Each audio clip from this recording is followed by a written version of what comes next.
మనతో పాటు కిషోర్ గౌడ్ ఉన్నారు, మాట్లాడే ప్రయత్నం చేద్దాం. అన్న నమస్తేనా? నమస్తే అన్న, సావిత్రిబాయి పూలే గారి జయంతి శుభాకాంక్షలు. ముందుగా ఏం చెప్పాలనుకుంటున్నారు ఈ సందర్భంగా? సావిత్రిబాయి పూలే ఈ భారతదేశానికే మొట్టమొదటి మహిళా ఉపాధ్యాయురాలు.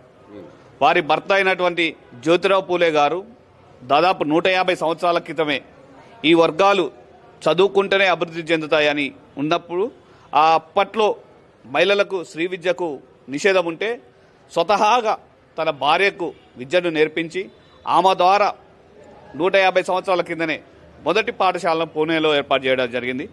కేవలం ఒక 6 మందితోని పాఠశాలను ఏర్పాటు చేసి మహిళలకు విద్యను అందిస్తున్న క్రమంలో ఆమెకు ఎన్నో రకాల అవమానాలు, ఆమె బట్టలపై మలినం పోయడము, బట్టలపై అది చేస్తే కూడా ఆమె కవర్లో ఇంకో చీర పట్టుకొని పోయి ఆ స్కూలుకు పోయినాక చీరను మార్చుకొని ఆ విధంగా ఉపాధ్యాయురాలుగా తన వృత్తి ధర్మాన్ని నిర్వర్తించి ఈరోజు మనం ఒకటే అనుకున్నాం, ఇల్లాలి చదువు ఇంటికి వెలుగు. ఒక ఇల్లాలు చదువుకుంటే ఆ ఇంట్లో మొత్తం కూడా అభివృద్ధి చెందుతుంది, వెలుగు ఉంటుందని ఒక దాన్ని చూసుకొని దాన్ని స్ఫూర్తిగా తీసుకొని ఆ రోజు సావిత్రిబాయి పూలే గారు విద్యను మహిళలకు చేసింది. వారి యొక్క జయంతి సందర్భంగా ఈరోజు తెలంగాణ భవన్లో ఘనంగా వారికి నివాళులర్పించడం జరిగింది.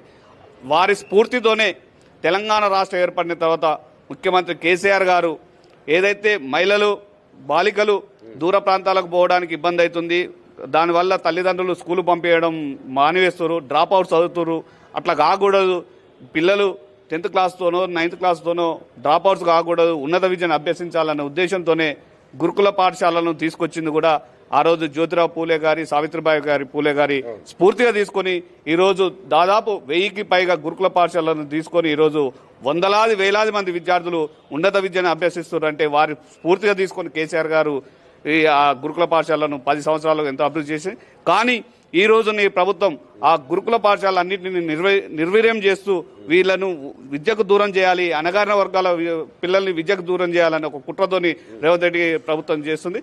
దాన్ని మేము తీవ్రంగా వ్యతిరేకిస్తాం. ఇప్పటికైనా ఏదైతే జ్యోతిరావు పూలే, సావిత్రిబాయి పూలే చూపించిన మార్గంలో వారి యొక్క స్ఫూర్తిని కొనసాగిస్తూ ఆ యొక్క ఈ బడుగు బలైన వర్గాల విద్యార్థులకు విద్యను అందించే విధంగా చర్యలు తీసుకోవాలని చెప్పి మేము ఈ ప్రభుత్వాన్ని తెలియజేస్తూ వారికి ఘనమైన నివాళులు అర్పిస్తున్నాం. ఇంకోటి కూడా, ఇప్పుడు మీరు చెప్పినట్టుగా గత 10 సంవత్సరాలు చూసుకుంటే బీఆర్ఎస్ ఉన్నప్పుడు గురుకులాలకు ఎక్కువ ప్రాధాన్యత ఉండేది. ఇప్పుడు అది ఏంది పరిస్థితి? ఎక్కడ చూసినా కూడా గురుకులాల ఆ చావులు కనిపిస్తూ ఉన్నాయి, విద్యార్థుల ఆత్మహత్యలు కనిపిస్తూ ఉన్నాయి, ఈ ఫుడ్ పాయిజన్లు అంటూ ఉన్నారు. ఎందుకు పట్టించుకోవట్లేదు అనుకోవచ్చు ప్రభుత్వం? కావాలని ఇప్పుడు వారికి ఈ ప్రభుత్వానికి ఎంతసేపటికున్నా కమిషన్లు, తమకు కమిషన్లు ఇచ్చే కాంట్రాక్టులకు బిల్లులు ఇవ్వడం, తమకు డబ్బులు వచ్చే వర్కులకు బిల్లులు చెల్లించడం తప్పించి ఈ యొక్క విద్యార్థులకు నిధులు విడుదల చేస్తే వాళ్ళకేం కమిషన్లు రావు కదా. కాబట్టి వారికి ఒక కాంట్రాక్ట్ రోడ్ వేయకుండా రోడ్ వేసినట్టు, బిల్డింగ్ నిర్మించకుండా బిల్డింగ్ నిర్మించినట్టు, ప్రాజెక్టు కట్టకుండా కట్టినట్టు చేస్తే వాళ్ళకి డబ్బులు వస్తాయి. ఈ మూసి సుందరీకరణ ఒక తట పారెత్తుతూరు, మేము టన్నుల కొద్ది మట్టి తీసినామని దానికి ఇప్పుడు చూసాం కదా. నిన్ననే మూసి సుందరీకరణ కోసం మేము 150,000 కోట్లు ఖర్చు పెడతామని చెప్పి డిపిఆర్ లేదు, ఏది లేదు, 150,000 కోట్లు ఖర్చు పెడతామని చెప్తారు. అదే విద్యార్థుల కోసం వారికి సరైన భోజనం పెట్టండి, వారికి సరైన వసతులు కల్పించండి. చలికాలం గజగజ వణుకుతురు పాపం పిల్లలు, దుప్పట్లు లేక, వేడి నీళ్లు లేక గజగజ వణుకుంటూ చన్నీళ్లతో స్నానం చేస్తూ దుప్పట్లు కప్పుకోవడానికి కూడా లేకుండా కూడా చలికి బారిన పడి అనారోగ్యానికి గురై ఈరోజు చాలా మంది విద్యార్థులు హాస్పిటల్ పడరు. అదేవిధంగా సరైన భోజనం పెట్టకపోవడం వల్ల అస్వస్థతకు గురైపోయి చూస్తున్నాం. రోజుకోకాడ ఒక రోజు పేపర్ తెరిస్తే ఏదో ఒక విద్యార్థి చనిపోవడము, ఏదో ఒక హాస్టల్లో కలుషిత ఆహారం తినడము, దానివల్ల అస్వస్థకు గురవడం, ఇట్లాంటివే జరుగుతున్నాయి తప్పించి కావాలని ఈ ప్రభుత్వం ఈ విద్యార్థులు విద్యకు దూరం కావాలి, ఈ స్కూళ్ళలో చదువుకుంటే మా పిల్లలు చనిపోతారనే భయము తల్లిదండ్రుల్లో కలగాలి.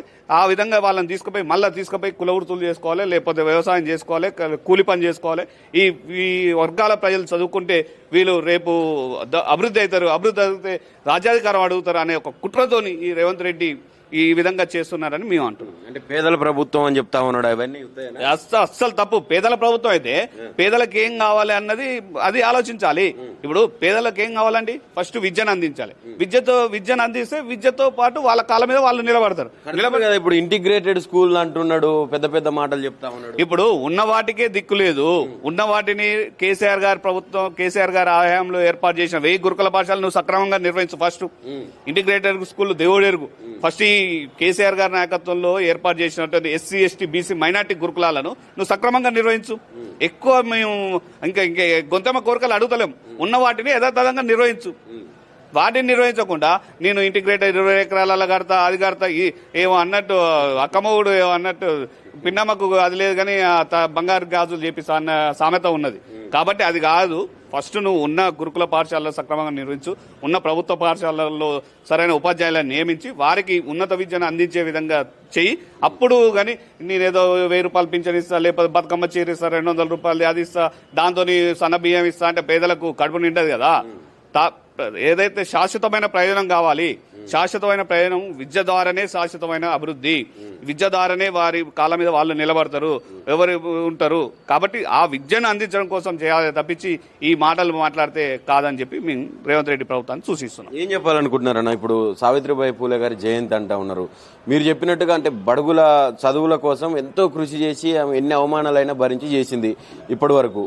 ఏంది పరిస్థితి ప్రజెంట్? నిజంగానే రేవంత్ రెడ్డి గారి ప్రభుత్వంలో నేను మహనీయుల ఆశయాలను పాటిస్తా, నేను ఈ ప్రభుత్వమే పేదల కోసం పనిచేస్తుంది అంటా ఉన్నాడు. ఇటుపక్క అసలు సమీక్ష కూడా పెట్టట్లేదు కనీసం. రేవంత్ రెడ్డి గారికి ఏం చెప్పాలనుకున్నారు? రేవంత్ రెడ్డికి ఇప్పటికైనా మేము ఏమంటున్నామంటే, నువ్వు ఏదో మాటలు చెప్పి పూలేసి దండలేస్తే మహనీయుల ఆశయాలు కొనసాగడం కాదు. వారు ఏదైతే చెప్పాడో, వారు ఏ దానికోసమైతే, ఏ సిద్ధాంతం కోసమైతే, ఏ ఆశయం కోసమైతే వారి జీవితాన్ని త్యాగం చేసి వారు చివరి శ్వాస వరకు ఏ దేనికోసమైతే పాటుపడారో వారి యొక్క ఆలోచన విధానాన్ని కొనసాగించడమే ఆ మహనీయుల యొక్క స్మరించుకోవడం, వారి యొక్క స్ఫూర్తిని కొనసాగించడం. కాబట్టి మేము ఏమంటున్నామంటే, ఇప్పుడు ఏదైతే ఈ సావిత్రిబాయి పూలే కానీ, అంబేద్కర్ గారు కానీ, జ్యోతిరావు పూలే గారు కానీ వీళ్ళందరూ చెప్పింది ఏంటంటే, బడుగు బలహీన వర్గాలు, ఎస్సీ ఎస్టీ బీసీ మైనార్టీలు చదువుకుంటేనే అభివృద్ధి అవుతారు, చదువుకుంటేనే వారి యొక్క కాళ్ళ మీద వాళ్ళు నిలబడతారు, వాళ్ళ కుటుంబాలు స్థిరంగా ఉంటుంది, ఒక చదువు ఒకటే ఈ జీవితాన్ని మార్చేదనేది మొదటి నుండి కూడా వాళ్ళు చెప్పిన సిద్ధాంతం. ఆ చదువు కోసము మీరు కృషి చేయాలి, ఆ చదువును అందించడం కోసం మీరు చేయాలి తప్పించి ఏదో పథకాలు పెడతాం, తాయిలాలు ఇస్తాం, ఓట్లు రేపనంగా ఒక పథకం పెడతాం, ఓట్ల తెల్లారి మళ్ళీ ఆ పథకాన్ని ఎక్కిస్తాం అంటే అది కాదు.